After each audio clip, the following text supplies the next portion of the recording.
Ketika kita menatap langit malam, mungkin kita hanya melihat titik-titik cahaya kecil yang berkelap-kelip. Namun, di luar sana, ada dunia yang luar biasa luas, penuh dengan benda-benda luar angkasa yang menakjubkan. Dari yang paling dekat, seperti bulan, hingga yang paling jauh yang pernah kita temukan. Perjalanan kita kali ini akan membawa kita dari bumi, melewati berbagai objek luar angkasa, hingga menyentuh batas alam semesta yang bisa kita amati. Bersiaplah, karena kita akan menjelajahi 9 benda luar angkasa, dari yang paling dekat hingga yang paling jauh. Kita mulai perjalanan dari bulan, tetangga terdekat bumi di luar angkasa. Bulan berjarak sekitar 384.000 km dari bumi dan merupakan satu-satunya satelit alami kita. Jika kita naik pesawat komersial ke sana dengan kecepatan 900 km per jam, kita akan tiba dalam waktu sekitar 18 hari. Tapi tentu saja, astronot NASA yang terbang dengan roket Apollo 11 hanya butuh sekitar 3 hari untuk sampai di bulan pada tahun 1969. Bulan berperan penting dalam kehidupan di bumi. Gravitasi bulan mempengaruhi pasang surut air laut dan membantu menjaga stabilitas rotasi bumi. Uniknya, bulan selalu menampilkan sisi yang sama ke bumi karena efek yang disebut tidal locking. Jadi, ada sisi jauh bulan yang tidak pernah kita lihat langsung dari bumi. Permukaan bulan penuh dengan kawah akibat tabrakan meteorit selama miliaran tahun. Salah satu kawah terbesar adalah kawah Tycho, yang bisa kita lihat dengan mata telanjang dari bumi. Dan tahukah kalian, bulan perlahan menjauh dari bumi sekitar 3,8 cm setiap tahunnya. Sekarang kita pergi ke Mars, planet tetangga kita yang sering disebut sebagai planet merah, karena warnanya yang khas. Warna merah ini berasal dari besi oksida yang menutupi permukaannya, mirip dengan karat di bumi. Jarak Mars dari bumi rata-rata sekitar 225 juta kilometer, tapi bisa lebih dekat atau lebih jauh tergantung dari posisinya dalam orbit. Salah satu fitur paling menakjubkan di Mars adalah Olympus Mons, gunung berapi terbesar di tata surya dengan tinggi sekitar 22 km, hampir 3 kali tinggi Gunung Everest. Selain itu ada juga Valles Marineris, sebuah ngarai raksasa yang panjangnya mencapai 4.000 km, lebih panjang dari Grand Canyon di bumi. Banyak ilmuwan percaya bahwa Mars pernah memiliki air di permukaannya, dan bahkan mungkin kehidupan mikroba. Beberapa wahana seperti Curiosity dan Perseverance telah dikirim ke sana untuk mencari tanda-tanda kehidupan dan mempersiapkan kemungkinan eksplorasi manusia di masa depan. Selanjutnya, kita menuju ke planet terbesar di tata surya, Jupiter. Planet ini adalah raksasa gas dengan diameter sekitar 11 kali lipat diameter bumi. Jupiter terkenal dengan bintik merah besarnya, sebuah badai raksasa yang telah berputar selama lebih dari 300 tahun. Badai ini lebih besar dari bumi. Selain ukurannya yang mengagumkan, Jupiter juga memiliki lebih dari 90 bulan. Salah satu yang paling menarik adalah Europa, yang memiliki lapisan es tebal dan kemungkinan terdapat lautan air cair di bawahnya. Ada juga Ganymede, bulan terbesar di tata surya yang bahkan lebih besar dari planet Merkurius. Kini kita sampai di Pluto, planet Katai yang pernah dianggap sebagai planet ke-9 dalam tata surya. Pluto memiliki diameter hanya sekitar 2.377 km, lebih kecil dari bulan kita.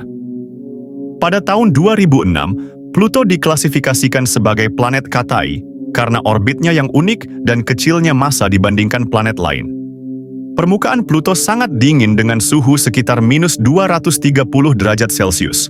Namun, wahana New Horizons yang melewati Pluto pada tahun 2015 menemukan bahwa Pluto memiliki atmosfer tipis dan bahkan kemungkinan ada lautan bawah tanah.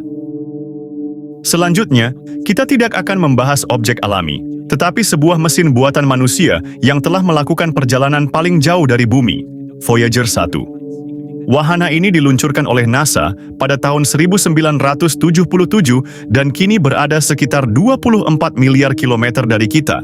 Itu berarti sinyal dari Voyager 1 membutuhkan lebih dari 22 jam untuk mencapai bumi dengan kecepatan cahaya.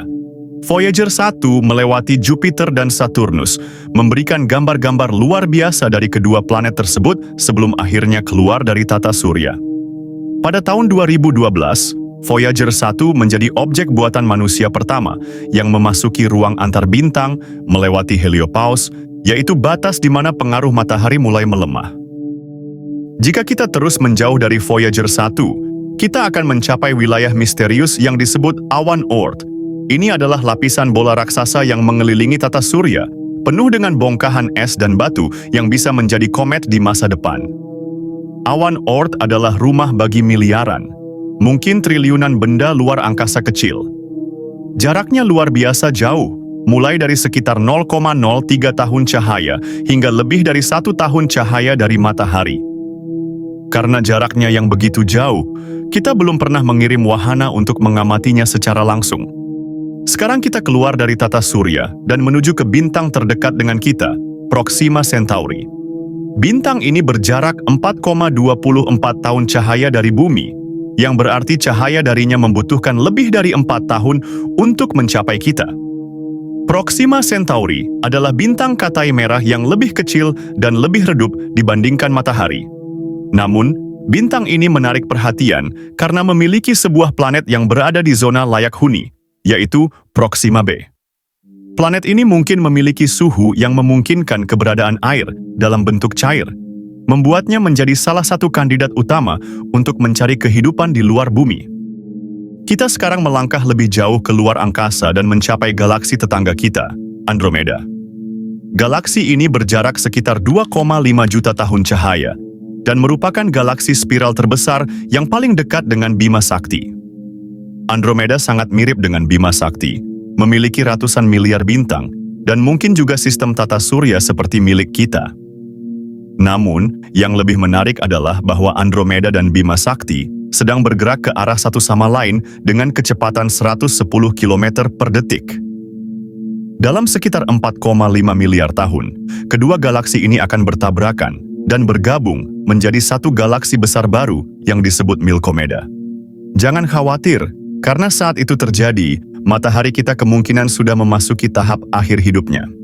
Akhirnya, kita sampai di batas terjauh alam semesta yang bisa kita amati, galaksi GN-Z11.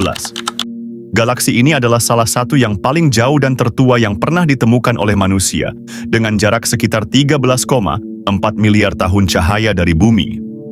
Karena cahaya dari galaksi ini membutuhkan 13,4 miliar tahun untuk mencapai kita, artinya kita melihat GN-Z11 seperti saat alam semesta baru berusia 400 juta tahun setelah Big Bang. Galaksi ini adalah fosil kosmik yang memberi kita petunjuk tentang bagaimana galaksi pertama terbentuk. GN-Z11 sangat kecil dibandingkan galaksi modern, tetapi di dalamnya terdapat banyak bintang muda yang terbentuk dengan sangat cepat. Penemuan ini membantu para ilmuwan memahami bagaimana alam semesta berevolusi dari awal hingga saat ini. Dari bulan yang dekat hingga GN-Z11 yang hampir menyentuh awal alam semesta. Ini baru sebagian kecil dari luasnya kosmos. Bayangkan, ada triliunan galaksi lain di luar sana yang belum kita ketahui. Jadi, dari semua benda luar angkasa yang kita bahas, mana yang paling membuat kalian kagum? Tulis di komentar ya. Jangan lupa like, share, dan subscribe supaya kita bisa terus menjelajahi alam semesta bersama.